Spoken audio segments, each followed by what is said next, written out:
بسم اللہ الرحمن الرحیم۔ حضرت ابو موسیٰ اشعری رضی اللہ تعالی عنہ نبی کریم صلی اللہ علیہ وآلہ وسلم کا یہ فرمان نقل کرتے ہیں، بے شک اللہ تعالی رات کے وقت اپنے دست رحمت کو بڑھاتا ہے تاکہ دن کے وقت غلطی کرنے والا توبہ کر لے، اور دن کے وقت اپنے دست رحمت کو بڑھاتا ہے رات کے وقت غلطی کرنے والا توبہ کر لے۔ ایسا اس وقت تک ہوتا رہے گا جب سورج مغرب کی طرف سے نکل آئے گا۔ حضرت عائشہ رضی اللہ تعالی عنہ فرماتی ہیں کہ نبی صلی اللہ علیہ وسلم یہ دعا فرمایا کرتے تھے، اے اللہ مجھے ان لوگوں میں شمار کر لے جو نیک کام کرے تو خوش ہوں اور جب برا کام کریں تو استغفار کریں۔ حضرت عائشہ رضی اللہ تعالیٰ عنہ سے روایت ہے، انہوں نے فرمایا رسول اللہ صلی اللہ علیہ وسلم جب صحابہ کرام رضی اللہ تعالیٰ عنہ کو حکم دیتے تو انہی کاموں کا حکم دیتے جن کو وہ بآسانی کر سکتے تھے۔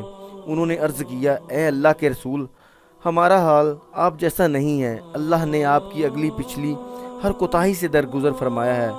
یہ سن کر آپ صلی اللہ علیہ وسلم اس قدر ناراض ہوئے کہ آپ کے چہرہ مبارک پر غصے کا اثر ظاہر ہوا۔ پھر آپ نے فرمایا، میں تم سب سے زیادہ پرہیزگار اور اللہ کو جاننے والا ہوں۔ حضرت ابو سعید خدری رضی اللہ تعالیٰ عنہ سے روایت ہے، نبی صلی اللہ علیہ وسلم نے فرمایا، جنت والے جنت میں اور جہنم والے جہنم میں چلے جائیں گے تو اللہ تعالیٰ فرمائے گا، جس شخص کے دل میں رائی کے دانے برابر ایمان ہو اسے جہنم سے نکال لاؤ۔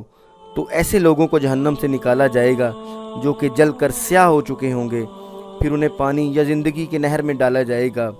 راوی حدیث مالک کو شک ہے کہ ان کے اسناد نے کون سا لفظ بولا، وہ اثر نویں اگیں گے جیسے دانہ لب پہ جو اگتا ہے، کیا تو دیکھتا نہیں وہ کیسے زرد زرد لپٹا ہوا نمودار ہوتا ہے۔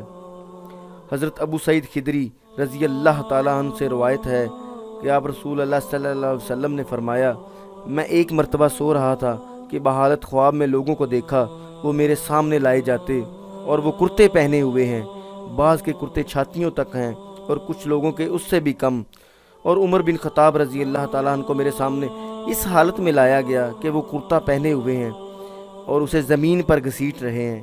صحابہ رضی اللہ تعالیٰ عنہ نے پوچھا، اے اللہ کے رسول صلی اللہ علیہ وسلم آپ اس سے کیا تعبیر کرتے ہیں؟ آپ صلی اللہ علیہ وسلم نے فرمایا، اس سے مطابق دین ہے۔ حضرت عبداللہ بن عمر رضی اللہ تعالیٰ عنہ سے روایت ہے، رسول اللہ صلی اللہ علیہ وسلم ایک انصاری مرد کے پاس سے گزرے جبکہ وہ اپنے بھائی کو سمجھا رہا تھا کہ تو اتنی شرم کیوں کرتا ہے؟ رسول اللہ صلی اللہ علیہ وسلم نے فرمایا، اسے اس کے حال پر چھوڑ دے کیونکہ شرم تو ایمان کا حصہ ہے۔ حضرت عبداللہ بن عمر رضی اللہ تعالیٰ عنہ سے روایت ہے، رسول اللہ صلی اللہ علیہ وآلہ وسلم نے فرمایا، مجھے حکم ملا ہے کہ میں لوگوں سے جنگ جاری رکھوں یہاں تک کہ وہ اس بات کی شہادت دیں کہ اللہ کے سوا کوئی معبود حقیقی نہیں اور حضرت محمد صلی اللہ علیہ وسلم اللہ کے رسول ہیں۔ پورے اداب سے نماز ادا کریں اور زکوٰۃ دیں۔ جب وہ یہ کرنے لگیں تو انہوں نے اپنے مال و جان کو مجھ سے بچا لیا سوائے حق اسلام کے، اور ان کا حساب اللہ کے سپرد ہے۔ حضرت ابو ہریرہ رضی اللہ تعالیٰ عنہ سے روایت ہے، رسول اللہ صلی اللہ علیہ وسلم سے دریافت کیا گیا، کون سا عمل افضل ہے؟ آپ صلی اللہ علیہ وسلم نے فرمایا، اللہ اور اس کے رسول صلی اللہ علیہ وسلم پر ایمان لانا۔ سوال کیا گیا، پھر کون سا؟ فرمایا، اللہ کی راہ میں جہاد کرنا۔ پوچھا گیا، پھر کون سا؟ فرمایا، وہ حج جو قبول ہو۔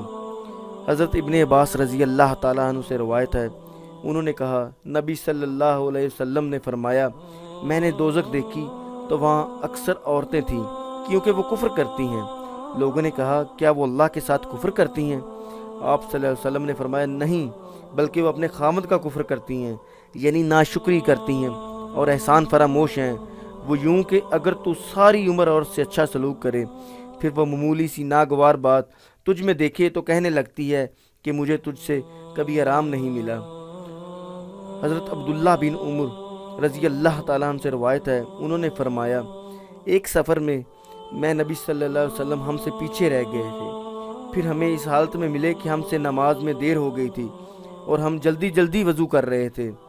ہم اپنے پاؤں خوب دھونے کی بجائے ان پر مسح کی طرح ہاتھ پھیرنے لگے۔